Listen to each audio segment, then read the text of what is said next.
Alright, ladies and gentlemen, I'm back here on that shit. I'm going to talk about some more NFL news. Done a news video today. If you didn't go check that out, go watch that. Talked about a lot of stuff.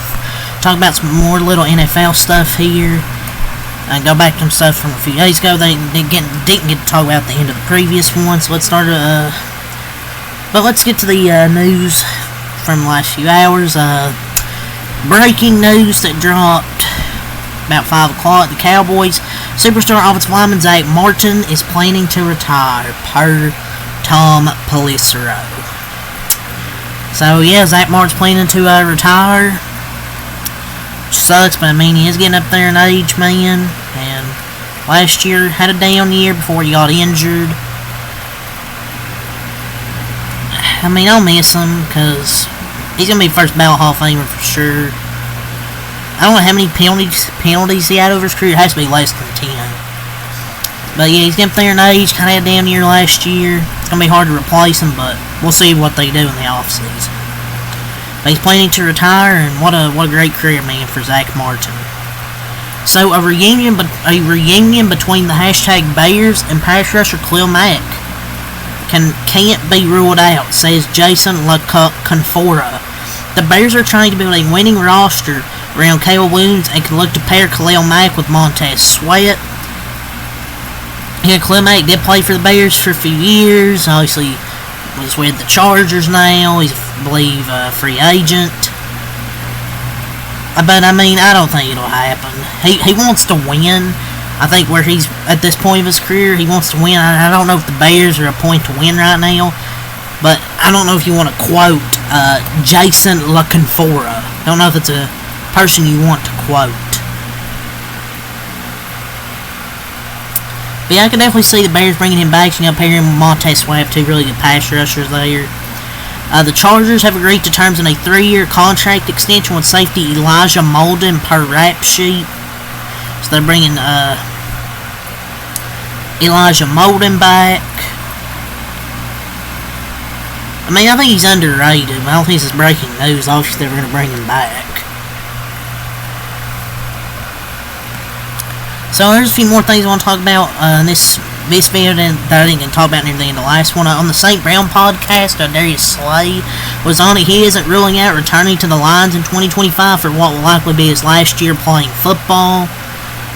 I mean, why would he not want to run it back in Philly? I know it's his last year, but I mean, he would like to return and run it back. But you know how business goes. They're loaded at corner, and they have Quinyon Mitchell and Cooper DeJean for the future.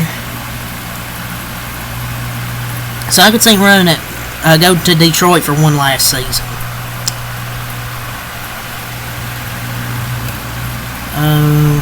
Going down through here. So Cam Ward talked about has had a message for any teams that pass on me in the NFL draft. If you don't draft me, that's your fault, and I'll remember that. We'll see how good that quote ages. So per your report, the Rams are hesitant to invest any money long-term into Matthew Stafford when his future and durability are both questionable. Per Jordan Rodriguez. There was an initial meeting before the Super Bowl, but not much has happened since then. I mean, is there really durability issues? I think it's just a made-up story. He doesn't have durability issues. I think you should just pay him a year or two, because that might be as long as he plays, another year or two. We'll see.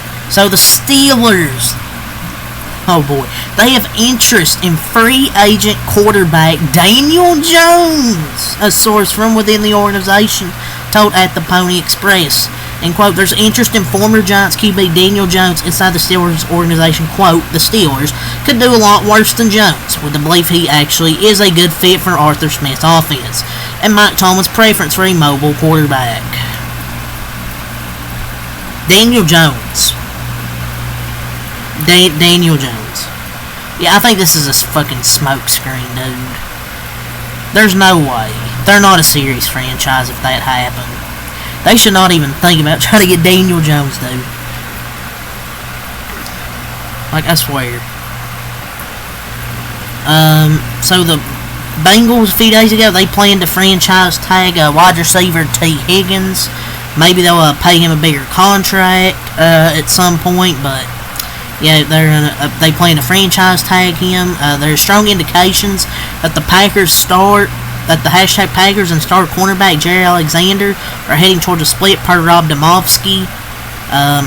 They've expressed, team sources, multiple, have expressed their frustration with his inability to stay on the field. He's playing 14 games the past 2 seasons. Yeah, I mean, look, he's really good, but it's just the thing is he can't stay healthy.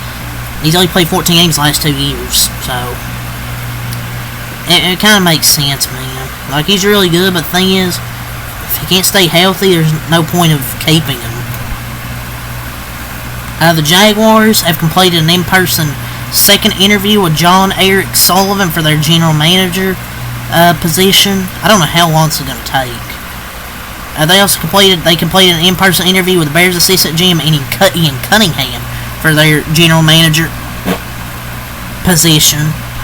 Eagles Pro Bowl center Cam Jurgens underwent a back procedure to alleviate the nerve pain per sources. He'll probably get extended this offseason. So, the Patriots released Sayon Taki. The NFL won't punish Jameson Williams for a gun incident. The NFL salary cap is going to increase is going to increase at least $22 million in 2025. The salary cap is going to rise from $255.4 million to between $275.5 million and $281.5 million. So, there's that. The Chargers have been selected as the NFL's designated team for the second ever regular season game, and Sao Paulo, Brazil, as part of the 2025 international games the NFL announced yesterday. They will host a Week 1 game at the Arena Corinthians on Friday, September 5th. And later this year.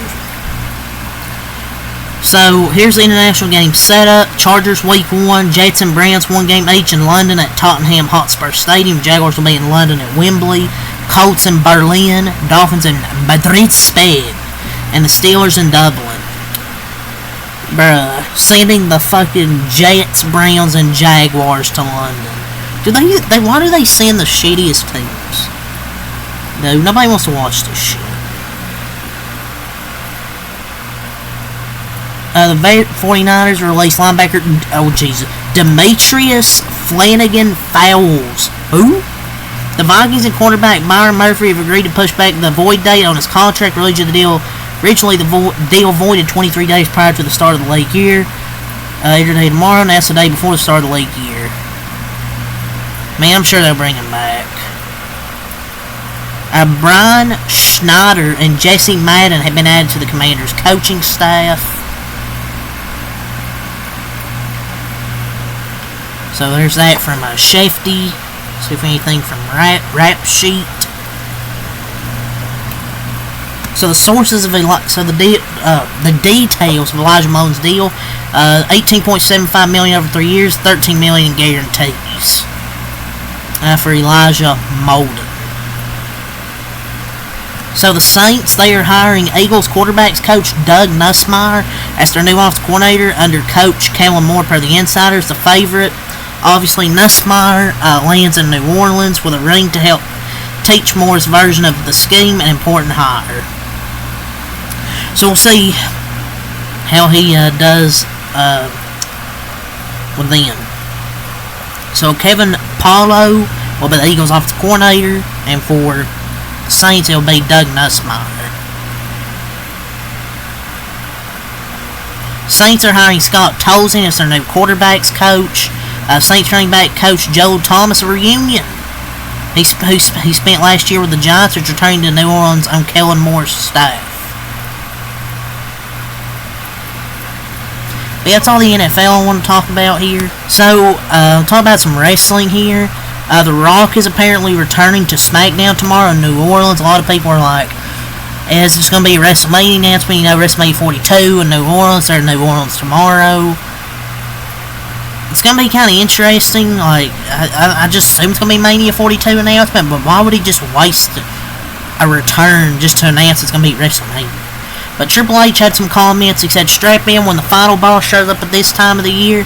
The audience knows absolutely anything is possible. Everything can change in an instant. And there were some matches announced, but now they deleted that on Twitter. So we'll see what happens. I don't know. But The Rock is returning tomorrow on SmackDown. So we'll see what happens there. So Logan Paul believes he has go-away heat. Well, he has is it even heat? Like, he's genuinely a bad guy. He's genuinely a bad person. Like, he's a good wrestler, but he's a bad person. So former New Japan Pro Wrestling champion expresses interest in holding talks with WWE. Kevin Knight, they might have some discussions with WWE, holding discussions with WWE, so we'll see what happens there. Goldberg's retirement match is planned for the summer of 2025. I'm pretty sure I already talked about this. So Speedball Mike Bailey is reportedly working on getting a visa organized to allow him to debut in WWE, or excuse me, AEW. He reportedly signed with the company in late 2024. Logan Paul is apparently banned from Egypt. So, yeah, he's apparently banned from Egypt. So Bryan Danielson was apparently backstage at AEW Dynamite. So, per report, Solo Sikoa versus Jacob Fatu scheduled for WrestleMania. Anybody can tell this by watching the product. I mean, obviously they're probably going to go towards that way. This is on WrestleVote's Backstage Pass. That's reportedly planned. Yeah, I mean, it's going to happen eventually. I mean, it's whatever, dude. I mean, I really don't care for it. I mean, I care for Jacob Fatu. Solo Sikoa, on the other hand, yeah, I don't really care about Solo Sikoa. But yeah, that's all the wrestling I want to talk about here. Few things there that I didn't go over in the first video.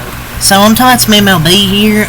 So ESPN and MLB, they're no longer national TV partners after this season. They mutually agreed to opt out of the final 3 years of their deal, as per later obtained by the Athletic. This is per Evan Drellich. I mean, just give it to a network that is actually educated about the sport, actually cares about its viewers, because ESPN isn't really that educated. Man, that coverage just isn't great. So, that's fine. I mean, Fox is better to me. It's better coverage and better announcers. Tommy! So let's talk about a few other things here. The Yankees, they extended manager Aaron Boone to a 2-year contract extension through 2027. So 2-year extension for Aaron Boone. The Pirates and Andrew Heaney, starting pitcher, agreed to a 1-year, $5 million deal. Could be a solid pickup there. So, Vladimir Guerrero Jr., the star slugger for the Blue Jays, they did not reach an agreement on a contract extension before the Monday night deadline. And Vladimir Guerrero Jr. said he does not plan to negotiate a potential contract extension during the season, paving the way for him to reach free agency in November. The Blue Jays front office, man, they gotta get this. They gotta bring him back, man. Their front office is just a clown show right now. He's your freaking superstar. You gotta bring him back. You can't just let him leave. And when asked if the Blue Jays were close to the contract number, Vladdy would have signed. His one-word answer was no, and he said he would re-sign in free agency and wants to be a Blue Jay for life. He also said now they'll have to beat 29 other teams. This is a nightmare for freaking Blue Jays fans, dude. So, Geraldo Perdomo and the D-backs agreed to a 4-year, $45 million extension. So, the deal will start in 2026, so a 4-year extension. $11 million per year, not bad. Mike Trout will play right field moving forward. Frankie Montas, the high-grade lat strain, he'll be shut down for 6 to 8 weeks. So yeah, what a great signing there by the Mets. Not just spending all their money on Soto, not getting pitching. But yeah, that's all the news I want to talk about here. Some NFL and wrestling and baseball. That's all I'll say. Peace.